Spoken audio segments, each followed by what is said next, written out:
see the unseen. Saishale Wayakantake, carried over nations' water.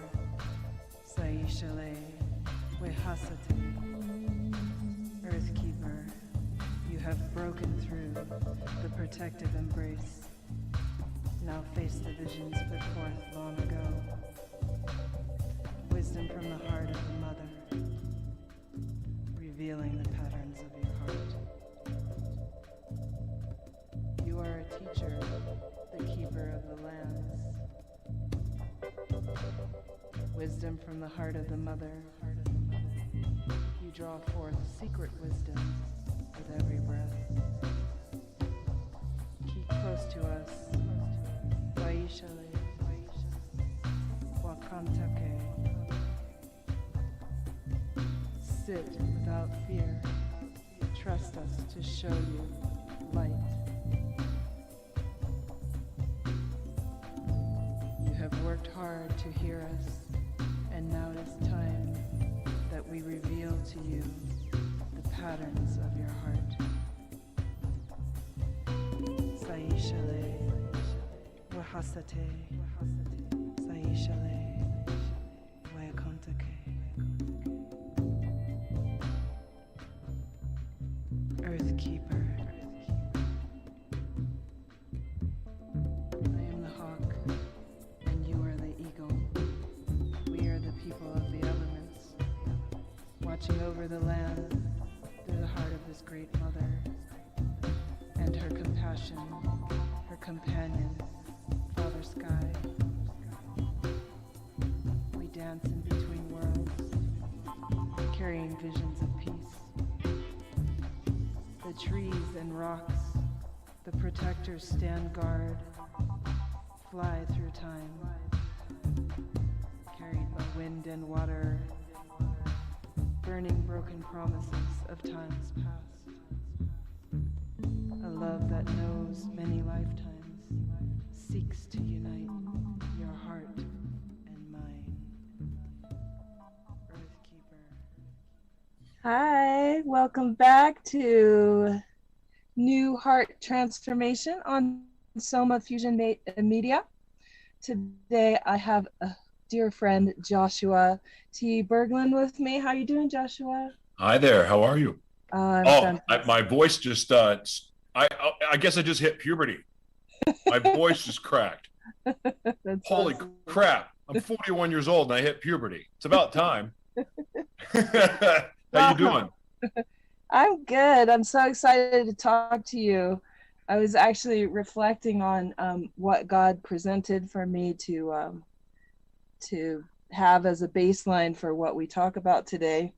And your name, the meaning of your name actually flows with what I wanted to talk about, and that is faith and faithfulness to God. And what that means, and what happens when you feel like you're losing that faith, and how do you hold on to it? Your story, just being present in your story for like the last 3 years or so that I've known of you. Wow, have you withstood the test of faith and of the presence of God in your life, and how He's always there, ever present, holding your hand, guiding, supporting, loving, nurturing, never giving up on you. So I know people may not know your story, so if you want to just kind of bounce off of that a little bit, that'd be rad. It's funny you mentioned faith. Like, I have a pretty bold and daring faith. I always did. I've always had a bold and daring faith, but it was used for a lot of bad things for most of my life. But like, I'm so detached from the story. It's interesting too, because I'm sitting here working on a project right now that mirrors my life story, and due to legal reasons, I'm having to make it fictional, because if it was the true, I mean, it is basically all true.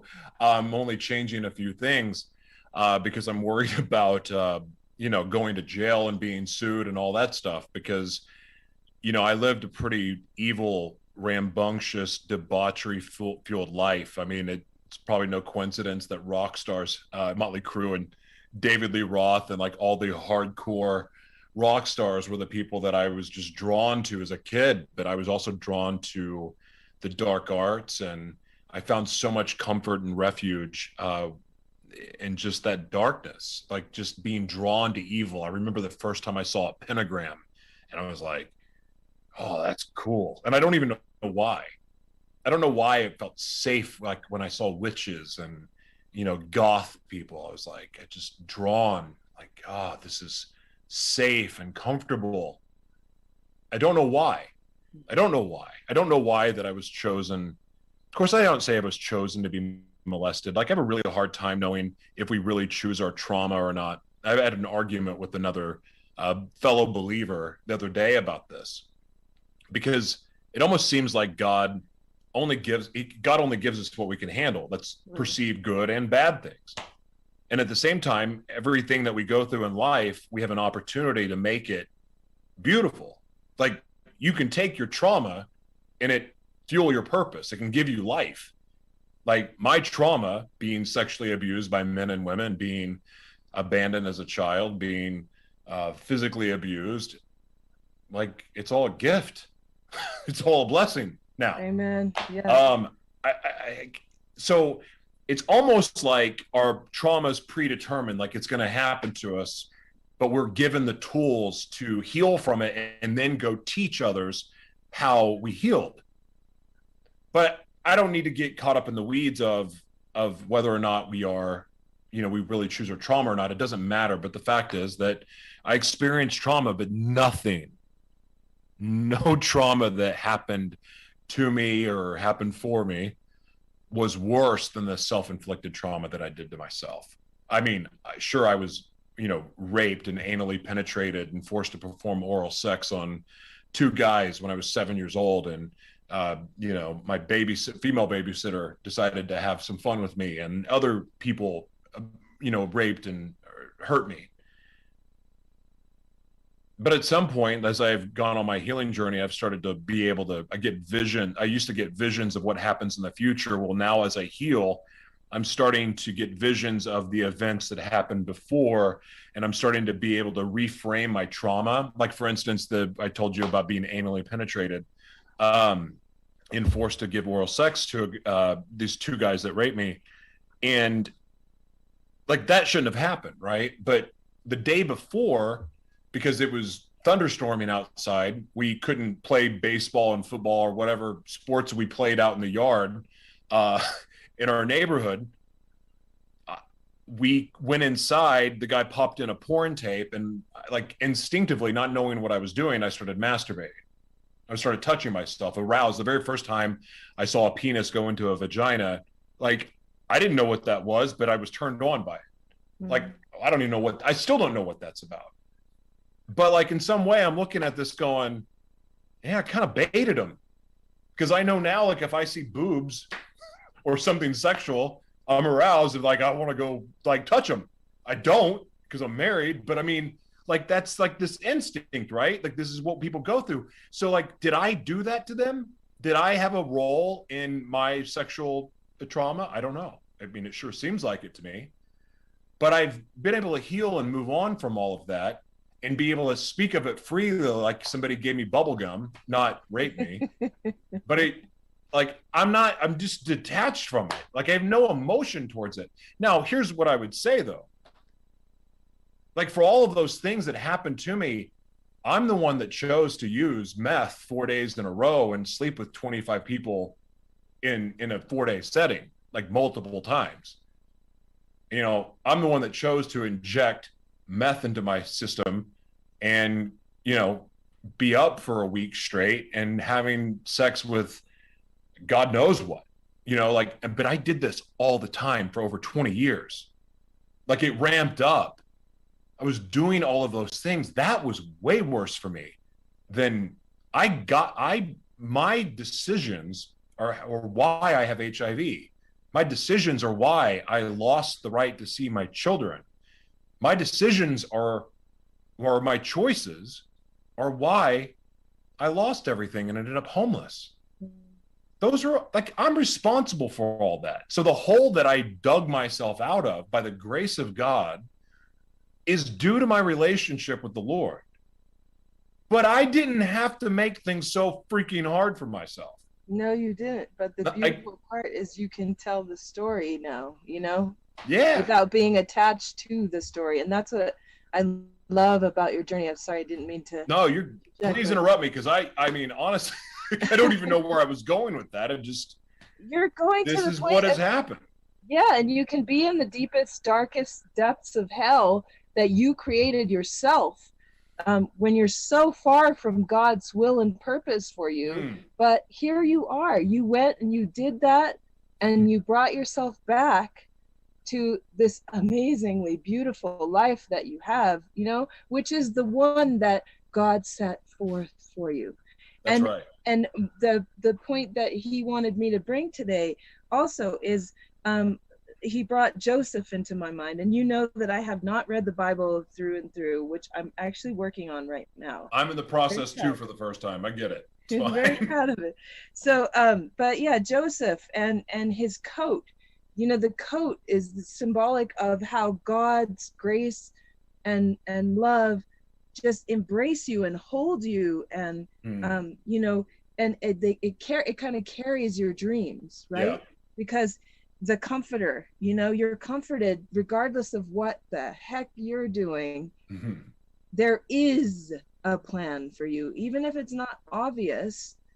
So this is what I was on with this radio show and with my podcast, is that point of purpose, or God's purpose for you. Like, what in the hell are you doing here? Because what you were doing there, I don't know. You made it through, thank God. So you can help other people now, because you come out of that. So how beautiful, how blessed you are. That's why I believe life happens for us. Because, I mean, honestly, if you think about it, let's say something positive. I can give you $1 million check, right? That could be that could be your death sentence. Like $1 million, everybody wants $1 million, but there's consequences that come with that $1 million. There's consequences to everything. Like, even the things that we perceive that are good, there's consequences to it. And, you know, because I'm one of those people, like, I came into a lot of money because I sold my company. Guess what? I had no business having that much money, because I spent it on cocaine, meth, and hookers and bad business decisions. And that's how I ended up homeless. Like, I had no business with that much money. And I thank God every day. And you were talking about faith. I remember when I got out of jail for the 6th time, and I thought I was going to be there for 5 years. I remember getting, you know, when I started my journey, because I'd made this commitment that my life was no longer my own, and I was going to pursue what I knew. After the very first time I was molested, I knew what I was supposed to do. I knew what I was called to do, and I just ran from it. But when this time, I'm like, okay, I'm all in. I'm in this. And I started getting more opportunities because I got on stage for the first time to speak, and that created opportunities. Got invited to a movie set, which led me into getting my first acting and producing role. You know, those things happen. And I remember the very first time I raised like a couple $1 million for a film. And this is, again, I just got out of being homeless. I needed that money. I needed every dime that I was going to earn. And, but I also thought, here I am, I'm home free. I'm going to have a home now. And like, I'm back on my feet. I didn't get paid. And that happened a lot. I'd broker deals, distribution deals, when I had my skincare line, sold it, got screwed out of that money. Like, all of these things happen that were going to get me back on track, back to success, back to having a nice home, nice car, all that stuff. And I know for a fact today, as we sit here, and that was a couple years ago, 3 years ago, 4 years ago, 5 years ago, I know that if I would have gotten any of that money, I'd be dead, because the very first thing I would have done is go get on an app, look for meth, and look for sex partners. I would have ended up going on another meth binge for at least 4 days. Then I probably would have kept going because I could have, and I probably would have done more expensive stuff. And either through the amount of drug use or dehydration or whatever, I would have ended up dead because I wouldn't have stopped. Right. Because the demon inside of me that needed to be fed had an unquenchable thirst for drugs and sex. The consequences of that to this day, and this is, I gave my life to the Lord 6 years ago, and I've been serving full time. Like I that's what I do, is I serve and help people, and God provides, and I'm blessed to have all of these amazing things. But the consequence to, those actions are that the devil wants back in me really, really bad. And so he relentlessly comes at me to go back to that life. And here's, and the vices that I chose for me are my two biggest weaknesses. And I have to be fully surrendered and sold out to my commitment to serving God, and trusting that God will take things and use them for good. That's why I speak so bluntly about, I'm honest about stuff. Even as a man of God, it gets to preach. Like, right. I talk about struggling with my desire to basically go stick meth in my veins and go on 4-day sex romps. And I'm married. Like, but I share this with my wife because I can't afford to keep secrets, because those secrets fester inside of me and build up, and then they become obsessions. And so, but the consequence of that is, like, I don't have a healthy relationship with sex. I'm working on it. Like, I've made love to my wife twice. I've raped her about 8,000 times, but thank God we're married. Right. And I say this not to be cute, but I'm saying, like, that animal craving, like bloodlust, is the only way I know how to have sex. I'm 41 years old. I've done a lot of damage to myself, but at the same time, here's the thing.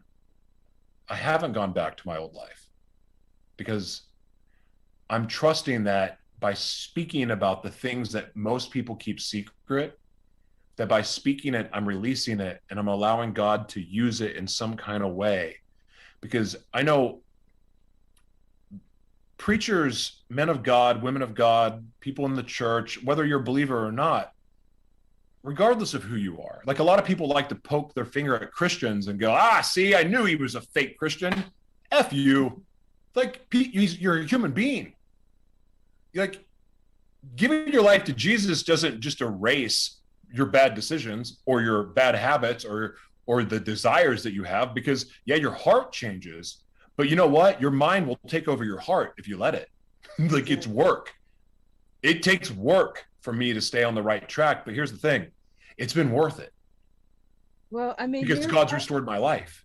Yes, and it made everything for good. Your wife is so amazing. Let's just give a big up to Jessica Lynn. Jessica Lynn is the greatest thing ever. I promise you. And her beautiful daughters, you guys' beautiful daughters. I mean, that's what I'm talking about. Faith is like, you had it. He gave it. He had a purpose for you to go through all that stuff that you did to yourself. She's amazing. God made it good. You guys are doing beautiful work together. I want to hear about it, because I'm not fully versed, and I see behind you a voice for the voiceless.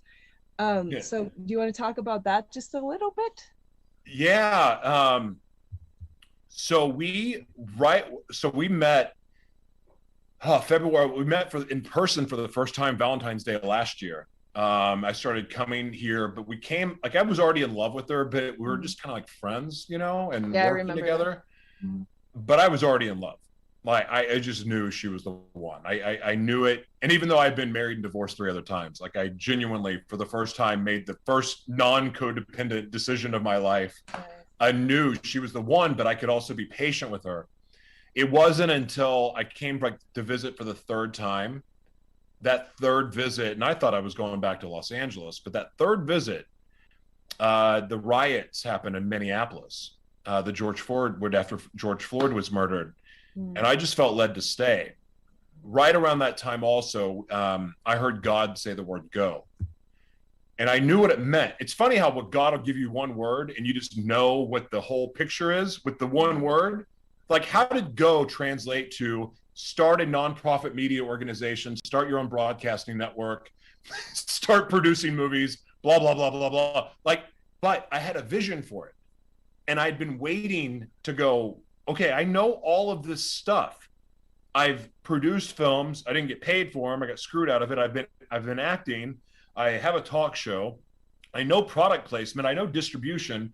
I know everything that's required to run a media organization, but I hadn't formed it yet. God said, "Go." We literally. I remember filling it out.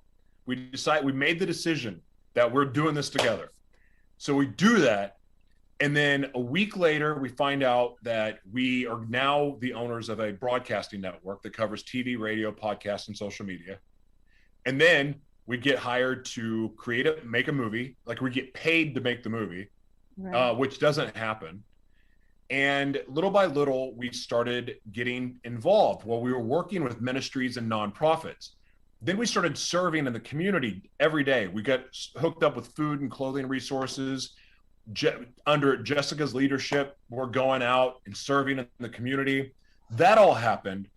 But the one thing that we did not have the opportunity to do, and that is my greatest passion, and that's what you brought up, is voices for the voiceless. And when I lived in Los Angeles, I remember I was leaving the Magic Castle, walking down Sunset Boulevard, and I see this building, and I go, and I think you probably heard me talk about it, but I'm walking down Sunset, and I see this building, I go, wow, that's really cool, but I keep walking, and I hear God go, turn around. I turn around, and I see it, and then all of a sudden, is like the most crystal clear, high definition vision you've ever seen in your life. Nice. The building that Voices for the Voiceless is going into. Voices for the Voiceless is a media school that teaches media literacy, but all things media. That's the distribution, product placement, learning how to broadcast. That's, getting your message out to the world. So whether you're a musician, you're an artist, you want to have a talk show, you want to start a ministry, whatever it may be, or you just want to create a product and distribute it. It was designed, the vision was to teach the youth that with this in mind. I remember what it's like to be a kid and be told, if you say anything, we're going to beat your ass. If you or my own father saying, you can't tell people what happened last night, like, because the church or the country club, like, you can't tell people that mommy and daddy got in a fight. You can't tell people that I choked you out or beat you up last night. You can't tell people, I love you, son, it's okay. But I learned to lie at 7 years old. Lied after being molested, lied after being abused, lied to hide and protect the family. Like, how many people could relate to that?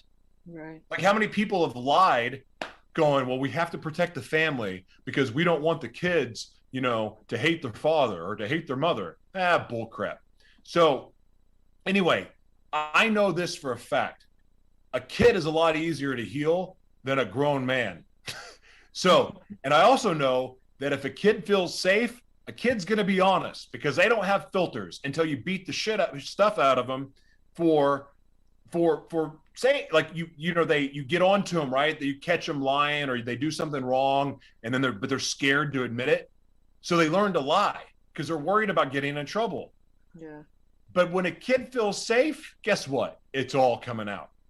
So the first vision was create an environment that kids feel safe, that their truth will come out. And when their truth comes out, to have the resources that are there to help them. So whether it's food, clothing, or they're being abused or molested or bullied, like to have those resources to help.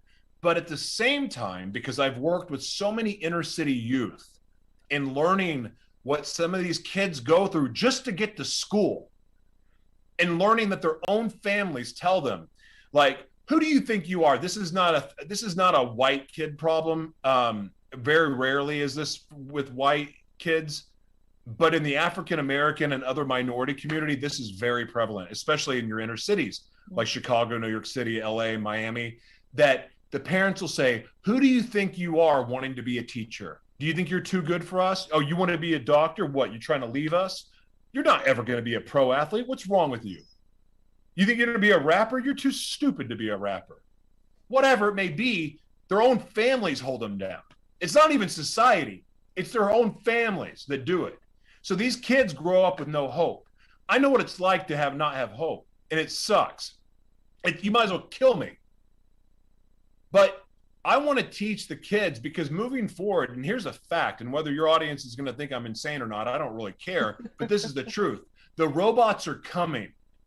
The robot, like AI, like 5G, Internet of Everything, the blockchain. If you ever saw the Terminator is a prophetic film. Like, that's where we're going. Google has a robot army. Like, we are going to a technocracy, like where basically technology becomes the government. That is the one world government that's coming. The only way to stay ahead of the robots is to become, it's not even big enough to become a brand now. You have to become your own media organization.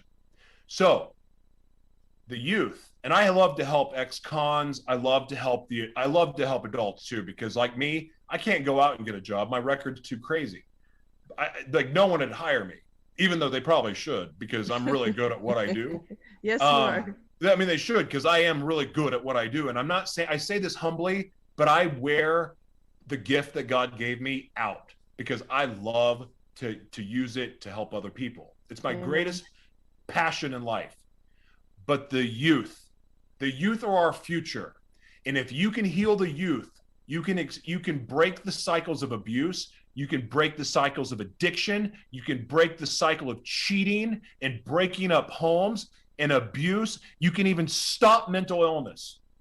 You inspire hope in the youth, and you help them and you elevate them into their gifts, and they get to use their intellectual property. They can break the cycle of poverty. They can break the cycle of abuse, and then they can create a legacy for themselves. Everything we are teaching with this school, with this youth program, is about elevating people into their legacy and what they were created to do, why God brought them here. My gift, and I don't take this lightly, and I say this all as humbly as I can possibly say it. My gift is God shows me why he created you and what's possible for you and what you're supposed to do and the strategic plans how to get there. That's so beautiful. And that's why he gave me Joseph, because of that. Because didn't Joseph do that? Didn't Joseph help bring the people into, more of God's will for them? As far as I understand the story. Anyway. The way that Joseph is not a person I spent a lot of time with. I am just now going through the Bible completely, but I've always spent all my time in the Gospels until recently, like the teachings of Jesus. But now, like, I'm starting to get into Kings and Joshua, of course, because, I am Joshua. So, you are Joshua. But I'm not as familiar with Joseph. I want to be transparent about that. Again, my focus was the Gospels, because it was the Gospels that changed me. Like that fed my spirit more than anything else. And of course, I love Ephesians and Romans and all that too. But in Hebrews, I love Hebrews. Isaiah. By the way, if you ever go to jail, anybody out there, don't read Revelation. That is a horrible thing to read in jail. So I don't know. To answer your question, I don't know that about Joseph at all. Check into it, because I didn't either. But it's just that whole tragedy to triumph story. Oh, okay. And just that God is with you.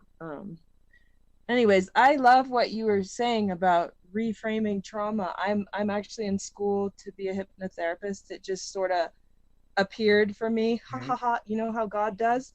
Yeah. Hi, here you go. And here's everything you need. And you don't even have to think because I just did it for you. Yeah. And so the program that I'm in HMI, and if you're LA, you probably maybe have heard of HMI, but anyway, so I'm there and I'm learning. I'm so fascinated by how wonderfully and just creatively made we are, and what our mind has the ability to like carry, but also let go of and move forward. So you can take out those bad seeds and plant the good ones inside, and they stay. Like you wake up and you've let go of that stuff. Yeah. It's amazing what we're, you talk about the robots. Well, we have the most amazing robot brain. Like, how are you going to program your robot brain? Like, That's a amazing. great way to look at it too, because it's basically the same thing. Yeah, and I mean that's where the devil plays. That's where the war is, It's in your in mind between and your your freaking heart. ears. Yeah, exactly. What are you feeding yourself? What are you listening to? What are you surrounding yourself? What is the energy? What are you buying into? What kind of program are you running for yourself? I don't know why I feel led to say this, but I need to share this story really quick, Mm-hmm. because everyone's at different levels in their journey, right? And so for the people that are listening right now that have been on their healing journey for a little bit, I want to tell you this flat out. Obedience to the spirit inside you is the key to everything. Meaning, follow the promptings. And that means take action when you feel prompted, or say no when you feel led to say no. And because you're going to run across tests. And look, every test you experience is not the devil. Like, it's just not. Like, God allows us to be tested because he wants to see our obedience. And I want to give a prime example. I can't believe I'm sharing this, but I'm going to share it anyway because I've talked about so much. So one of the things so I have dissociative identity. I don't like that last word. I'm not going to say it, but it's DID. And one of the things that I've learned in my healing journey is that I've been working to heal each personality that I carry with me. And each one has different triggers. So mind you, it's never ending work, but I enjoy the work. But I've healed some of the traumas that I've had. Like, one of my things that used to happen is that the more in love I was with a woman, the more I desired her to sleep with other men and or be involved in it. I broke that finally. That was a good thing, because that's rough. I mean, like, you fall in love, and next thing you know, you're basically wanting you're the woman you love to go out and have sex with other men, and like it's kind of it's a strange thing. But I healed that part. But I learned that I had another trigger. Like, I thought the whole thing went away, like all of the freaky desires that I have. And chemsex was my thing. I don't know if your audience knows what that is, but it's basically when you're mixing like methamphetamines and you become a whore and you just have sex with everything that walks. That's chemsex, or cocaine and sex. So for me, one of my triggers is I'm working on not liking the idea of this still. I'm working through this. But when I get triggered a certain way, I start to crave doing meth and having sex.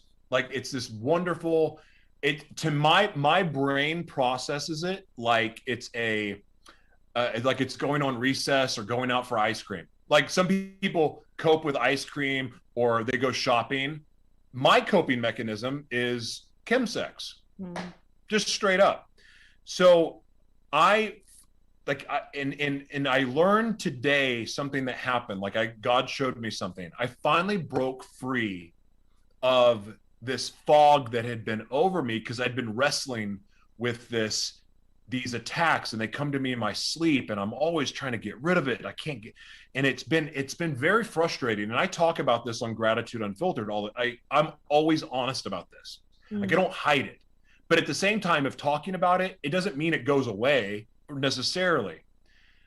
Well, I made a decision the other day that freed up something, and I asked God, fill it with something that's taking me closer to what you've called me to do. Fill this void. And it was something innocent of leaving a place that I was serving. Like I was serving in a church, but it was also causing me a lot of turmoil because of it was just a weird dynamic. Anyway, long story short, it was also triggering for me that rejection and denial and not feeling good enough and not feeling loved and not feeling appreciated. And I know I can help this church. Why don't they want my help? Like I couldn't understand it. Like, why are you not letting me help you when you've seen what I can do? Why are you not embracing me? Why are you ignoring me? Why are you blowing me off? Why are you not paying attention to me when I'm serving and giving money and giving food? It was triggering for me. I let it go. I walked away. Nice. And I asked God to fill it with something good and of him. And at the same time, I said, I'm releasing these thoughts to you, Lord. Please fill that space with more of your goodness and more of the things that you've called me to do. So today, and amazing things are happening. I don't want to brag because it's all God. He gets all the glory for all of it.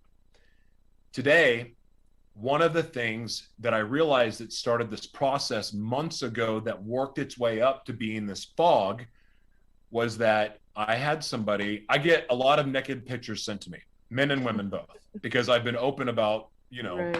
I've had sex with a lot of different sexual identities, put it that way. So I had somebody, by the way, a preacher, and he's a preacher. He sent me, he goes, hey, what's up? And I was like, because I know this has happened before. And I was like, well, I wonder what he's going to do. So I was like, yeah, man, everything's good. I was working out. And then he sent me a thick picture.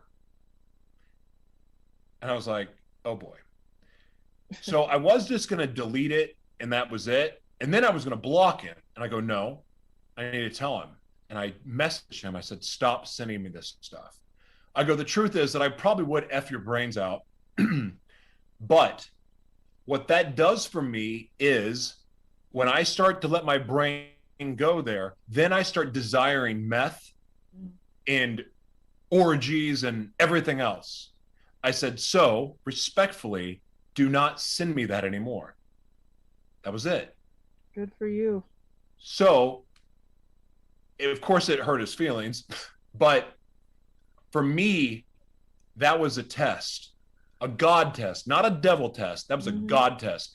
And so then as soon as I did that, he showed me the last time he did that. It was a video of him. He's, again, a preacher. He had a boyfriend. He sent me a video of him having sex with this other guy. And I, of course, innocently enough, was like, made jokes about it and had fun, go, oh, that's hot, whatever. But what that did was it allowed that thought and that image to stay in my head, and it eventually started to consume me more and more and more and more and more and more, to the fact that I was preoccupied with it. Not consumed, but it was there, always there. Always there enough to distract me from the presence of God. Always there enough to distract me from what I was called to do. And today I cut its effing head off. Well, I love that. So it's a powerful thing, because that's not what God wants for my life. I don't judge gay people because I don't even know what the heck I am to this point. Like, I have no clue, but I am a child of God. And I believe and I crave God's purpose for my life. I love that God's restored everything in my life, but it's because of obedience that he restored. So that obedience, and obedience is not a rule book. No. Obedience is honoring the Spirit, what the Spirit is guiding you to do inside. And you listen to that, it changes it changes everything for you. Right. And you said something key a long time ago in this journey that we have today. You said that you knew at a very young age what God had called you forth to do, but you ran from it. Well, I'm kind of the same, but not really the same at all because I am nowhere near the amount of adventures that you have had in that sense. There's a lot. However, however, um, God has always had these really wonderful, I'm going to say mustard seed size things for me to kind of nibble at and know that for sure, without a shadow of a doubt in my mind, that he is with me. And my verse is Psalm 23, and it's been with me forever. So that psalm was what carried me. That psalm was what made me know how God made me and why God made me the way he made me, with this heart of gold. So the new heart transformation, it makes sense to me and everything, and just the peaceful way that I am, and that he's going to take me on this journey, and that he's always there, but like I can go for a minute, but he'll always call me back. And just really, really beautiful that, like you said, when you listen, and that's the main point of this whole radio show and my podcast, what God has shown.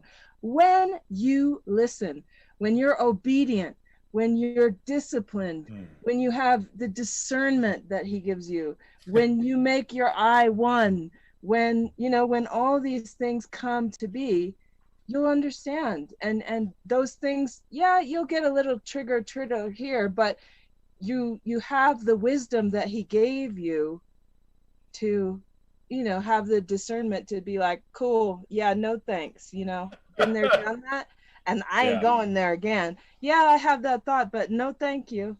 And I think, I don't really know Jessica's story, and I would love to know it someday, but she is such a freaking powerhouse. I can see how you fell in love with her. Like, I don't even know that story, except that I know that you were talking about, she's the one, but you have to give her time and all that. But for her she's like this silent, but not so silent, loving, wonderful presence in your life that reminds you that God will give you the desires of your heart. Amen. In his timing, in his will and his way for you and the world. So I am super on fire about what you two are creating. I don't know what it is, but I have my ideas and I know it's fabulous. It's pretty freaking awesome. We have a huge mission. Right? And I know now is not the time to reveal it, but listeners, you guys need to check them out. So please make sure that you say where our listeners can find you. Yeah, you can check out our website, livemanaworldwide.org. It's LIVEMANA worldwide.org. And on social media, you can just look me up. You can Google my name. You may see my arrest records too. That's fun. But yeah, just Google my name. It's pretty easy to find me because we're on every platform. But the mothership is livemanaworldwide.org. And, I'd love, just please say hello. And, one thing too, happy to give for your listeners. I've never really done this before, but I can give, it doesn't take me long, but I'm happy to give a free 15-minute consultation.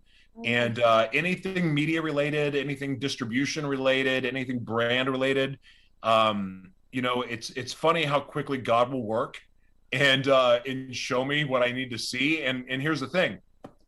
If I don't get it, if he doesn't show it to me, then he won't show it to me. And I'll be honest with you, but this is not a parlor trick. I'm not trying to sell you anything. I'm not saying I work for free, but at the same time, if I'm able to offer some guidance or point you in the right direction in that 15-minute call, you know what? Sometimes it only takes about 2 minutes. It's right.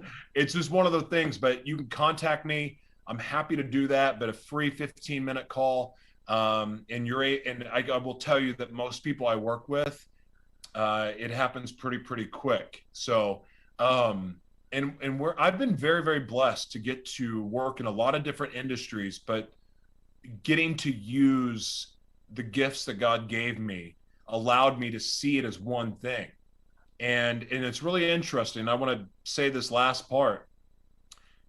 If you're wanting to launch a product and get distribution for it, obviously you should be thinking global, because if you're not thinking global, you don't even start playing the game unless if you're not thinking global as far as product distribution.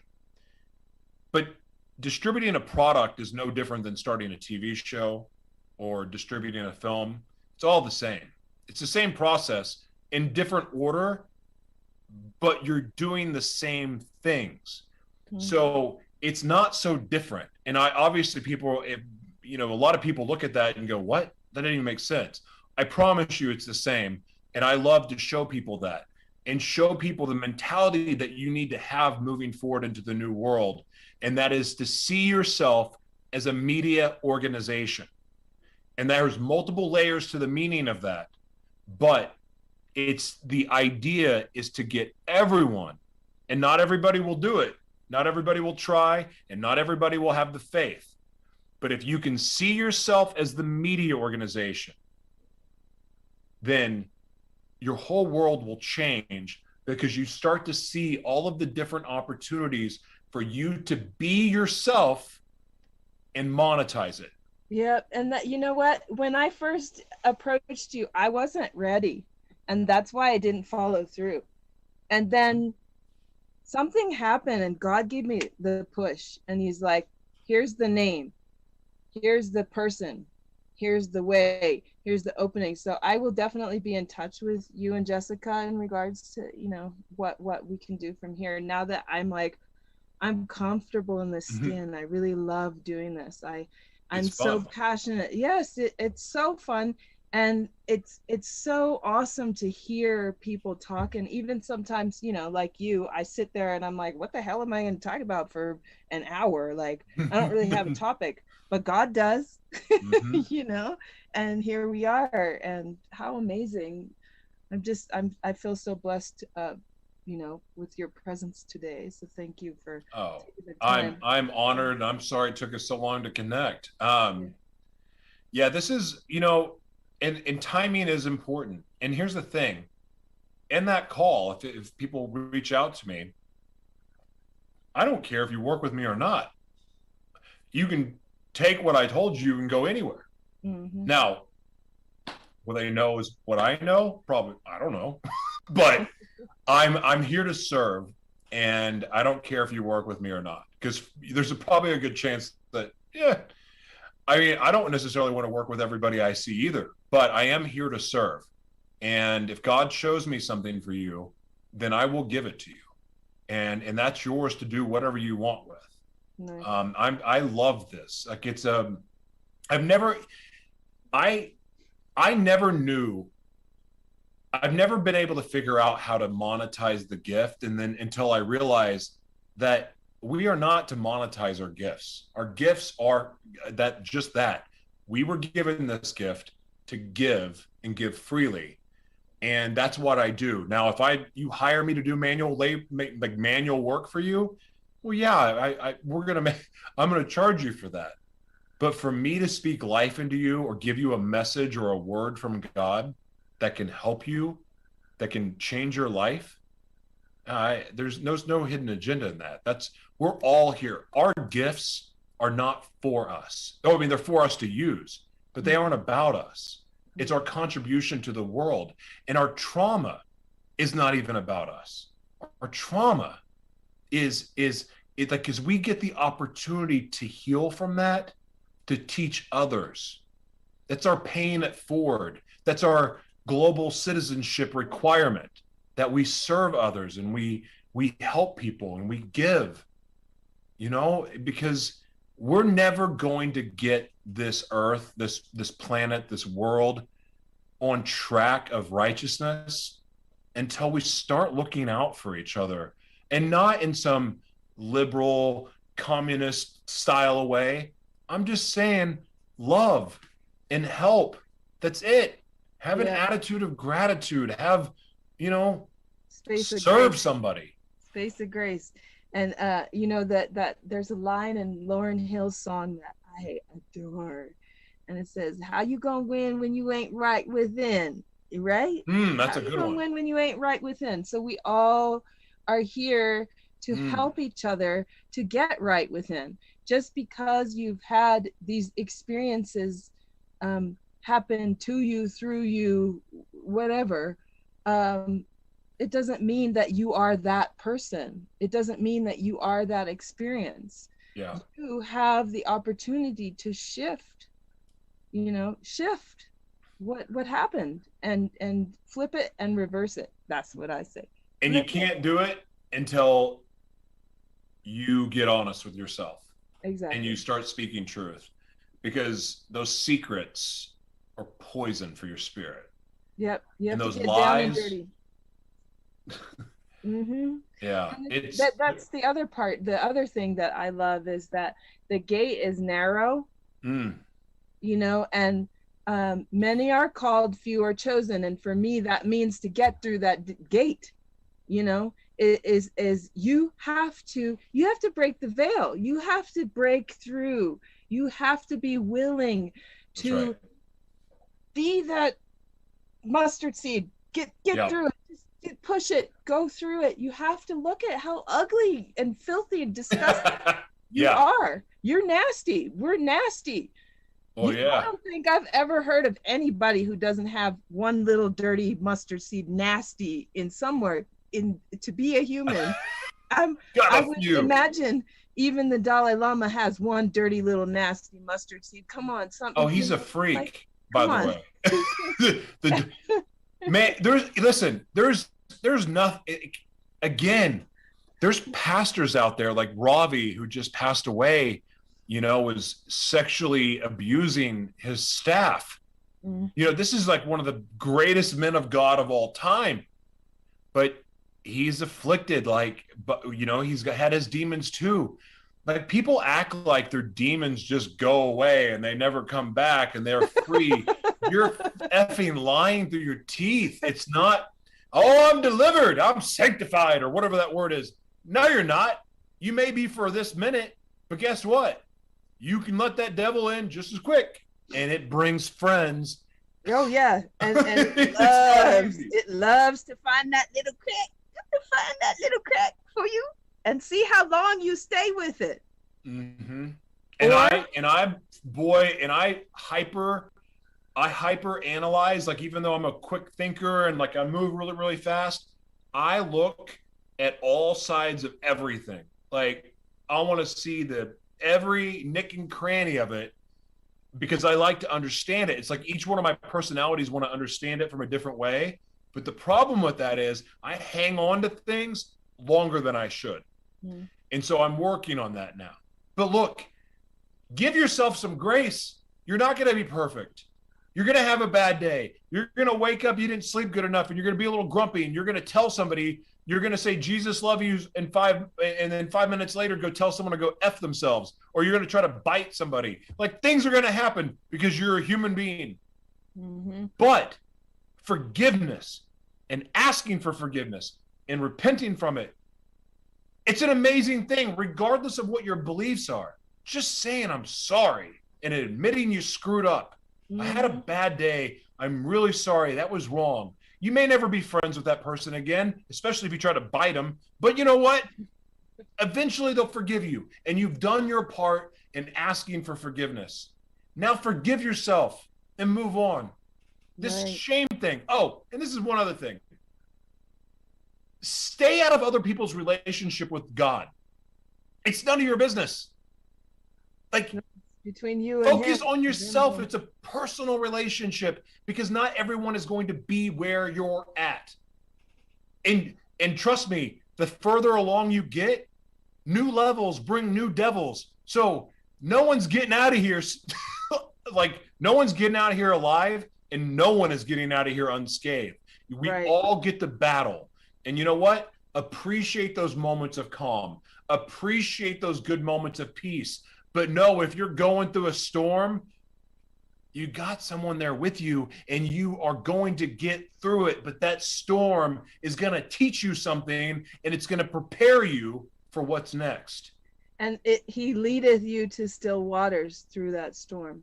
That's right. Yea, through the valley of, whatever. Shadow of death. Yeah, shadow of death. Yeah, thank you. I'm not a biblical My scholar. verse. No one's judging you here. And it's my verse. Listen, I'm an evangelist, and I don't know the Bible word for word, but that's the thing, is that God calls the unqualified.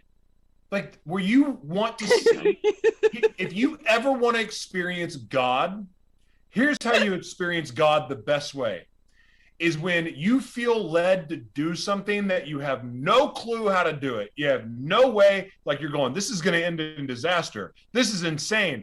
I'm not prepared for this. Guess what? Do it anyway and watch God show up. And then you're going to have no choice but to go, I guess that God guy is real. Holy freaking jeez. And then you learn to have faith. You get addicted to stretching your faith.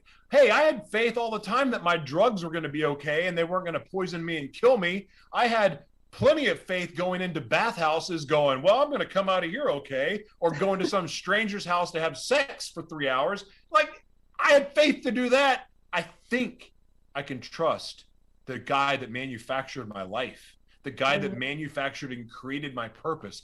It's a lot easier to have faith and trust him than some of the decisions that I put faith in before. Yeah. Well, Joshua, thank you so much for joining today. It's been a pleasure and lots of giggles, and I love filling heart space with joy, the joy of this what we call life. So I think it is. We got to sign off here. All right. Thank you for the opportunity. Thank you. God bless you guys. See you. God bless you. Ciao.